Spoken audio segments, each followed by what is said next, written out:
오늘 창세기 6장 13절의 말씀을 가지고 포악을 사랑으로 이와 같은 주제로 은혜를 나누고자 합니다. 옛말에 선한 뜻은 있어도 악한 뜻은 없다는 말이 있습니다. 오늘 창세기 말씀 6장 13절의 말씀을 정리하는 결과라고 볼 수 있는 것입니다. 아담 이후 사람의 마음속에는 두 가지 속성이 존재하게 되었습니다. 그게 무엇인가 하면 바로 선한 마음과 악한 마음인 것입니다. 하나님께서는 악한 생각을 잘 통제하고 컨트롤하여서 선을 행하고 하나님의 자녀답게 살라고 자유의지를 바로 우리 마음속에 심어 놓으시고 그것으로 인해서 통제하고 컨트롤하며 잘 이루어 나가라고 그 자유의지의 메커니즘을 만들어 놓으셨습니다. 그런데 사람들은 그 자유의지를 악한 용도로만 사용하여서 결국 하나님의 진노를 사게 됩니다. 그래서 첫 번째로 하나님의 심판을 받은 사건이 바로 대홍수 사건입니다. 그 이후 사람들은 과연 달라졌을까요? 그렇지 않았습니다. 더욱더 포악해져서 이제는 하나님과 감히 겨루어 보려고 바벨탑을 쌓기까지 되었습니다. 하나님은 또다시 그들의 포악을 묵과할 수 없으셔서 세계 각지로 흩어버렸지요. 그렇다면 지금 이 시대는 어떨까요?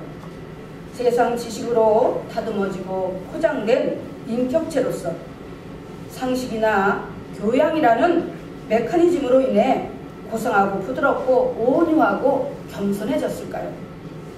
그랬으면 얼마나 좋을까요? 요즘 가장 포악하고 교활한 방법으로 어린 생명들을 빼앗는 자들이 있습니다. 정신적으로나 육체적으로나 아무런 대항도 할 수 없는 똑같은 어린 생명들이 포악하고 간교한 어른들의 악의 그물에서 벗어나지 못하고 소리 없이 쓰러지고 있습니다. 창세 이후 아담 때부터 지금 이 순간까지 내성으로 더욱더 포악해진 자들의 그 손길에서 어떻게 하면 생명을 구하고 끊임없이 반복되는 이 악순환의 고리를 끊어낼 수 있을까요? 첫째로 우리는 생명의 가치에 대해서 알아야 합니다. 요나 4장 9절에서 11절에 보면 이렇게 말씀합니다. 하나님이 요나에게 이르시되 내가 이 박넝쿨을 인하여 성냄이 어찌 합당하냐. 그가 대답하되 내가 성내어 죽기까지 할지라도 합당하니이다. 야훼께서 가라사대 내가 수고도 아니하였고 배양도 아니하였고 하룻밤에 났다가 하룻밤에 망한 이 박넝쿨을 내가 아꼈거든. 하물며 이 큰 성읍 니느웨는 좌우를 분변치 못하는 자가 12만 명이요 유축도 많이 있나니 내가 아끼는 것이 어찌 합당치 아니하냐. 하나님과 요나의 대화를 통해서 사람이 아끼는 가치와 하나님께서 가치는 아끼가 다르다는 것을 우리는 볼 수 있습니다. 이것이 바로 인간이 추구하는 가치의 한계입니다. 사람은 물질의 가치를 두고 하나님께서는 생명의 가치를 두셔서 천하를 주어도 한 생명과 바꾸지 않는 것입니다. 물론 세상을 살아가면서 사람마다 추구하는 가치 기준이 다를 수 있습니다. 그러나 세상의 그 어느 것도 생명과 동일시할 수 있는 것은 아무것도 없다는 사실입니다.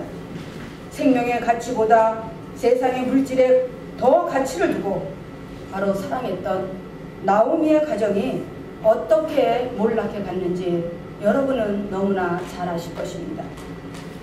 조상대대로 살던 베들레헴, 다시 말해서 떡집, 예수님이 생명의 떡으로 오신 믿음의 지경, 생명의 지경을 떠나서 우상과 불의와 포악이 난무하는 모압 땅으로 이주를 합니다. 왜 그랬을까요? 그 땅에 오랜 가뭄이 있으므로 그 가뭄으로 인해서 생활고에 시달렸기 때문입니다.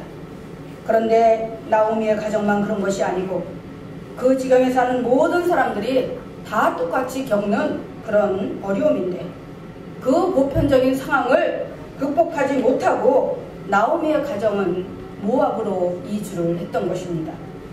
그리고 물질의 가치를 두고 죽어라 하고 돈을 모았습니다. 그래서 땅도 사고 집도 사고 두 아들도 모압 여자들을 배우자로 맞아들여 결혼도 시켰습니다. 돈이면 다 되는 줄 알고 돈만 있으면 행복할 줄 알았습니다. 신앙의 정체성이나 믿음의 소속감은 그리 중요하지 않았습니다.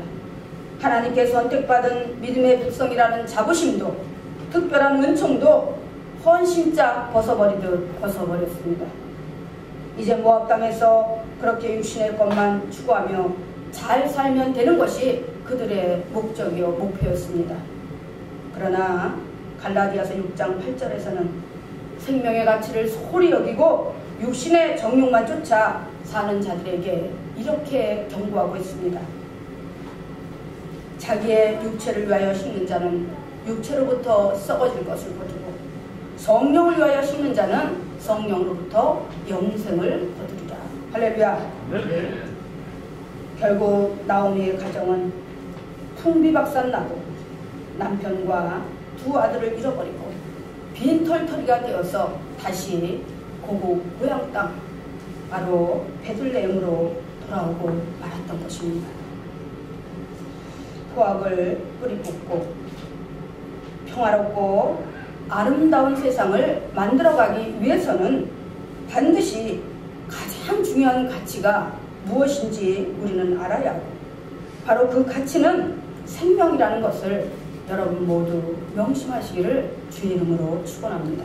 그 다음에 두 번째는 생명의 근원에 대해서 알아야 합니다. 창세기 1장 27절에 보면 하나님이 이렇게 말씀하십니다. 하나님이 자기 형상 곧 하나님의 형상대로 사람을 창조하시되 남자와 여자를 창조하시고 생명의 근원은 바로 하나님이시고 하나님께로부터 말미암았다는 사실입니다. 그러므로 생명을 경시하는 태도는 바로 창조주이시고 생명의 근원 되시는 하나님의 바로 창조 섭리에 도전하는 그런 악한 행위이므로 절대로 해서는 안 되며 반드시 그 대가를 치르게 될 것입니다. 요즘 생명을 경시함으로 남의 생명을 함부로 해치는 포악한 사람들이 많이 있고 그 악한 자들의 손에서 천하보다 귀한 생명들이 힘없이 쓰러져가고 있습니다. 특히 연약하고 힘없는 어린 생명들을 갖은 학대와 고통으로 괴롭히는 것도 부족해서 나중에는 생명까지도 빼앗아 버리고 있습니다. 얼마 전에 일어났던 꽃같이 여리고 예뻤던 16개월 된 여자아이의 죽음은 온 세상을 분노케 하고 인간의 포악함의 극치를 보여주었습니다. 이 세상 그 누구도 그 어떤 이유로도 남의 생명을 함부로 빼앗을 수 있는 권한은 없습니다. 그리고 정당화될 수도 없습니다. 설사 자신의 생명까지라도 자기 마음대로 할 수 없고 생명의 주권은 오직 야훼 하나님께만 있다는 사실입니다. 왜냐하면 하나님이 생명의 주권자이시고 근원 되시기 때문입니다. 우리가 그런 얘기를 합니다. 사필귀정이다. 어떤 이유로도 남의 생명을 빼앗는 자는 살아생전에 그거를 안 받으면 죽어서라도 반드시 그 대가를 치르게 되는 것입니다. 성경에 보면 하나님께서 이스라엘 민족을 애굽에서 이끌어내셔서 광야를 지나 젖과 꿀이 흐르는 가나안 땅으로 인도를 해 가십니다. 그런데 하나님께서 이스라엘 민족 보고 가나안에 들어가게 되면 땅만 정복하는 것이 아니라 그 지경에 있는 살아있는 모든 생명체는 다 진멸시키라고 이렇게 명령을 하십니다. 왜 그러셨을까요? 어쩌면 여러분도 그런 생각을 하실 수 있습니다. 하나님께서는 사랑과 긍휼이 무한하신 그런 자비로우신 하나님이신데 왜 그렇게 잔인하게 살아있는 생명체를 다 진멸하라고 말씀하셨을까? 다 그 이유가 있습니다. 이미 그 가나안 지경에는 노아의 아들 함의 자손이 자리를 잡고 살고 있었습니다. 술 먹고 실수한 노아의 나체 사건으로 인해서 저주를 받은 함은 그 이후 이스라엘의 바로 12지파 명분지파에 들지 못하고 저주받은 족속으로 하나님의 축복받게 살고 있었습니다. 그래서 그들 나름대로 자신들이 의지할 수 있는 신이 필요했고, 그래서 그들이 만들어낸 신이 바로 바알과 아세라였습니다. 바알은 물질을 상징하는 우상이고, 아세라는 타산을 상징하는 음란의 악한 영입니다. 그들은 이 물질과 음란을 세상의 그 어느 것보다 귀하게 여기고, 또 이 우상에게 제사를 지내면서 자신들의 장자를 불 가운데로 지나게 하고, 그리고 그 자신들의 장자를 태워서 제물로 우상에게 바쳤던 것입니다. 그러자 하나님께서는 생명을 경시하고 물질과 음란에 빠져있는 그들을 더 이상 묵과할 수 없었던 것입니다. 특히 믿음의 후손인 아브라함의 그 자손들이 바로 그 가나안 땅에 들어가서 터를 잡고 살게 하실 거라고 약속을 하셨는데, 그 믿음의 후손들이, 하나님의 자녀들이 바로 사는 지경에 더럽고 타락한 그런 환경이 되어서는 더욱더 안 되기에 그들은 더 이상 생명으로 여기지 않으시고, 심지어 그들과 그들이 키우던 가축들까지도 하나님은 다 진멸하라고 그렇게 명령을 하셨던 것입니다. 사랑하는 성도 여러분, 우리가 살아가면서 어디에 가치를 두고 살아야 하는지 분명히 알아야 합니다. 아무리 사는 게 힘들고 어려워도 생명을 함부로 다뤄서는 안 되는 것이고, 생명의 근원 되시는 하나님 앞에서 두렵고 떨림으로 생명의 귀한 가치를 지키고 추구하며 살아야 하는 것입니다. 그리할 때 이 세상의 포악이 사라지고 생명의 귀한 가치가 세상에 반짝반짝 빛나게 될 것입니다. 세 번째로, 바로 이 땅에서 포악을 물리치고 사랑을 충만하게 편만하게 하기 위해서는 이기적인 삶이 아닌 이타적인 삶을 추구해야 합니다. 2021년도 새해가 밝은 지도 벌써 3주째 접어들고 있습니다. 나름대로 사람들은 꿈과 목표를 정하고 출발선상에 서 있을 것입니다. 그러나 이 시간에 우리 다 같이 한번 생각해 봅시다. 올 한 해는 무엇을 위해 어떻게 살아야 할 것인지. 아무리 큰 성공과 지위와 명예를 얻는 길이라도 그것이 다른 사람을 힘들게 하고 넘어지게 하는 일이라면 그것은 진정한 성공도 바로 명예도 아니고 결코 행복하지도 않을 것입니다. 더구나 남의 생명을 해치고 얻는 결과라면 그것은 곧 모래성처럼 무너지고 말 것입니다. 베드로후서 1장 5절에서 7절에 보면 이렇게 말씀합니다. 이러므로 너희가 더욱 힘써 너희 믿음의 덕을, 덕의 지식을, 지식의 절제를, 절제의 인내를, 인내의 경건을, 경건의 형제 우애를, 형제 우애의 사랑을 공급하라고 말씀하고 있습니다. 이는 세상을 살아가는 데 있어서 누구든지 믿는 자라면 더욱더 반드시 필요한 지켜야 할 바로 상식과 덕목입니다. 또 고린도전서 13장 13절에서는 이렇게 말씀합니다. 그런즉 믿음, 소망, 사랑 이 세 가지는 항상 있을 것인데 그 중에 제일은 사랑이다. 할렐루야. 사납고 악한 포악을 이 땅에서 몰아내고 밝고 환하고 평화롭고 아름다운 세상을 만들어가는 것은 어떤 정책이나 사회적 제도가 아니라 바로 사랑이라는 것입니다. 예수 그리스도께서 이 땅에 오셔서 가장 먼저 가르쳐 주신 것도 사랑이고 십자가 위에 것도 사랑입니다. 하나님께서 인간을 창조하실 때 무엇을 중심으로 만드셨을까요? 바로 사랑입니다. 사랑 안에 생기를 넣어 만드셨습니다. 그 사랑이 있는 한 생명은 꺼지지 않는 것입니다. 그러므로 믿음, 소망, 사랑 이 세 가지는 항상 있을 것인데 그 중에 제일은 사랑이라고 말씀하고 있는 것입니다. 저는 어떤 목회자분에게 충격적인 얘기를 들었습니다. 그 남자분도 목회자이고 또 아내 되는 사람도 목회자라고 합니다. 그런데 교회 안에서는 칭찬받고 인정받는 사역자라는 것입니다. 그런데 그 아내 사역자는 시어머니와 머리끄댕이를 잡고 싸움을 하고 뺨을 올려치고 가진 욕설을 다 한다고 합니다. 또 심지어 자기 아들들이 보는 앞에서 그 남편에게 욕을 하고 뺨을 때리기 일쑤이고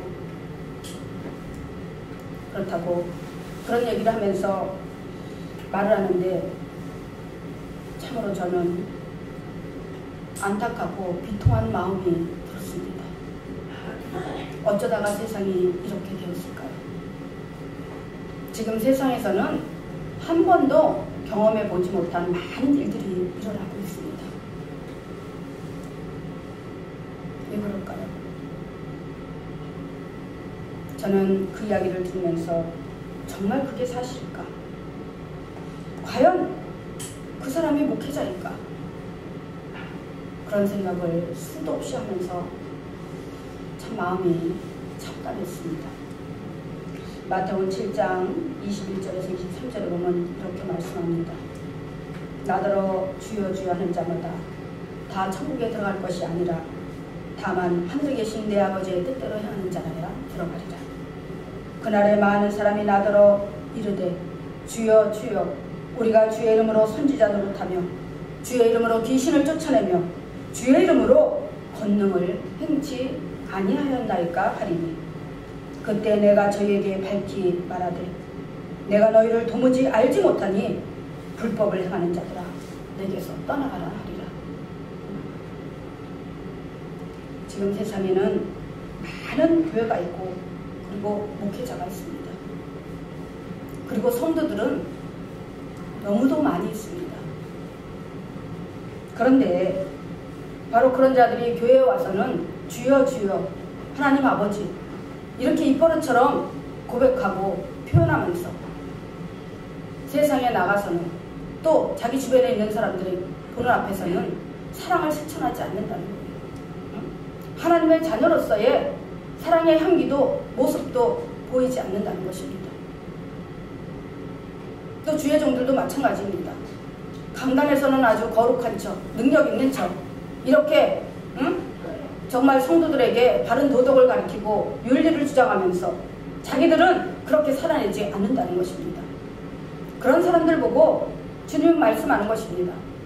나더러 주여 주여 하는 자마다 다 천국에 들어갈 것이 아니라 내 아버지의 뜻대로 하는 자라야 들어가리라. 아버지의 뜻이 뭐예요? 하나님의 사랑을 실천하는 거예요. 주님께서 친히 보여주신 십자가의 사랑을 우리가 본받아서 세상 가운데서 만분의 일이든 천분의 일이든 백분의 일이든 감당하며 실천하며 살아내라는 것입니다. 그런데 그렇게 하지 않는다는 것입니다. 그런 사람들에게 주님은 말씀하는 것입니다. 너희가 아무리 나더러 주여 주여 해도 내 아버지 뜻대로 살지 않으면 너희는 절대로 천국에 들어올 수 없어. 그러니까 그들이 뭐라고 항변돼요? 내가 주의 이름으로 선지자 노릇하고 주의 이름으로 내가 많은 일을 행치 아니하였나이까. 그런데 어찌 나를 모른다고 하십니까? 왜 우리가 천국에 못 들어갑니까? 그러니까 주님이 뭐라 그래요? 내가 너희를 도무지 알지 못하니 이 불법을 행하는 자들아 내게서 떠나가라. 할렐루야. 목회자가 되기 전에 먼저 사람이 돼야 하고 성도라는 이름을 갖고 교회를 다니고 있으면 성도라는 이름에 합당한 그런 모습이 그 삶 가운데서 나타나야 하는 것입니다. 제가 한 7, 8년 전에도 교회 식구와 함께 치유기도원에 간 적이 있습니다. 마음의 분노가 가득 찬 사람들이 그 분노와 화를 다 쏟아내고 치유받는 과정인데 저는 무슨 병을 치유하는 곳인 줄 알고 갔는데 그게 아니더라고요. 그렇다고 제가 뭐 병이 있어서 병을 치유하러 간 거는 아니에요. 응? 마음의 병도 병이기에 응? 좀 더 제가 성령 충만 받아서 좀 활동성 있게 액티브하게 그렇게 좀 목회를 하고 싶어서 좀 그런 계기를 만들어 보고 싶어서 처음으로 제가 딱 한 번 그 타지에 있는 기도원회를 가게 되었습니다. 그런데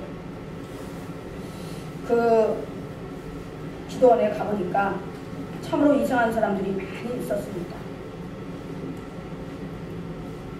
그 내적 치유를 받기 위해서 온 많은 사람들이 있었는데 그 중에 어떤 나이 많은 여자분이 그 대표 원장에게 상담을 했습니다. 자기도 교회를 다니고 자기 아들도 교회를 다니고 그런데 자기는 자기 아들이 죽이고 싶도록 밉다는 것입니다. 그래서 살 수가 없어서 자기가 그 내적 치유를 받기 위해서 기도원에 왔다고 도와달라고 얘기를 합니다. 그러니까 그 기도원 원장님이 거기서 사역하는 그 전도사, 남자 전도사, 젊은 남자 전도사 한 분을 갖다가 아들 역할을 시켰어요. 응? 그리고 이제 그 여자분에게 아들이라고 생각하고 마음껏 속에 있는 화를, 분노를 풀어내라. 그리고 치유받고 가라고 그러더라고요. 그러니까 이제 그 여자분이 그 사역자를 아들이라고 생각하고 분노를 표출하기 시작하는데 그냥 응? 욕을 하고 머리를 잡아 흔들고 따귀를 때리고 그냥 별짓을 다 하는 거예요. 그러다가 자기 분에 못 이기니까 그냥 벌렁 누워가지고 통곡을 하고 막 우는 거예요. 저는 그 모습을 보면서 이것이 인간의 포악의 극치구나. 이것이 아담과 하와의 죄성으로 인해서 우리 안에 들어온 참으로 치유할 수 없는 그런 악의 초상이구나. 과연 저렇게 해서 저 내적인 치유가 이루어질까? 저 행동이 변화되고 저 마음이 치유될까? 그런 의문을 갖게 되었습니다. 근데 하나같이 그런 사람들이 다 왔어요.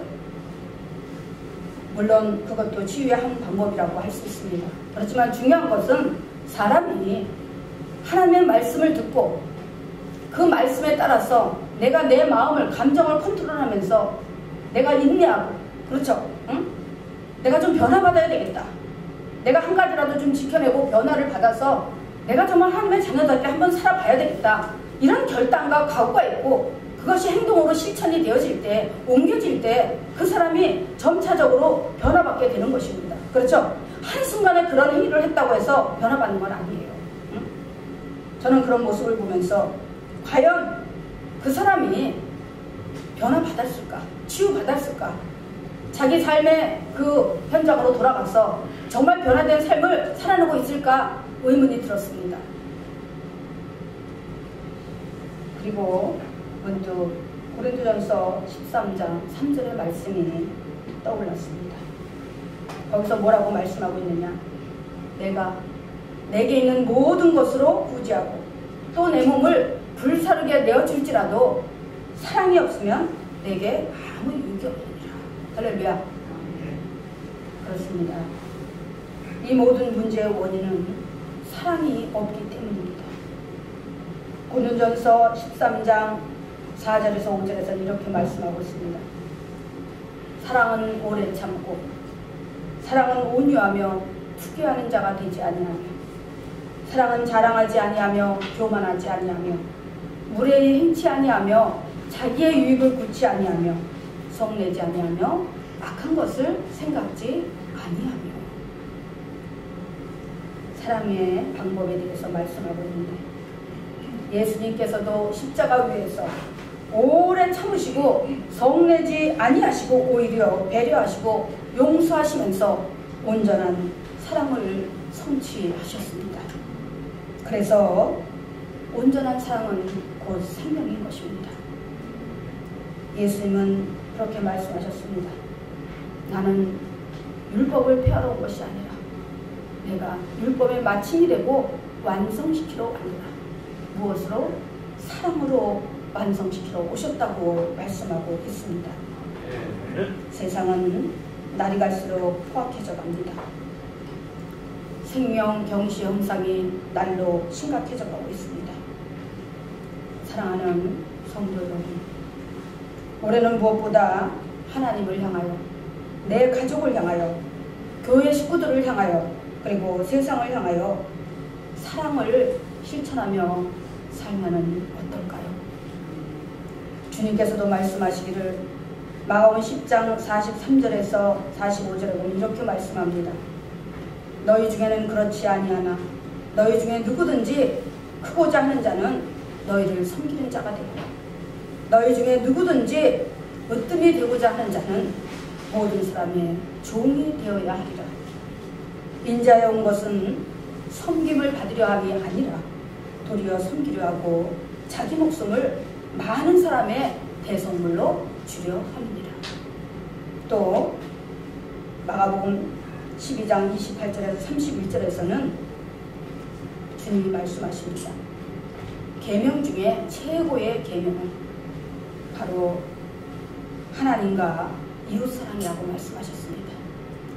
위로는 하나님을 사랑하고 아래로는 내 이웃을 내 몸과 같이 사랑하라고 말씀하셨습니다.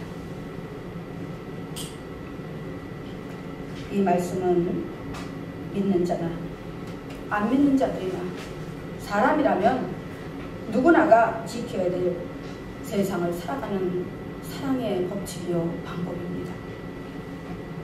자신만을 생각하는 이기주의자는 사랑 자체를 모릅니다. 그러나 이타적인 사람은 사랑이 무엇인지, 왜 필요한지, 어떻게 실천해야 하는지 너무나 잘 알고 있습니다.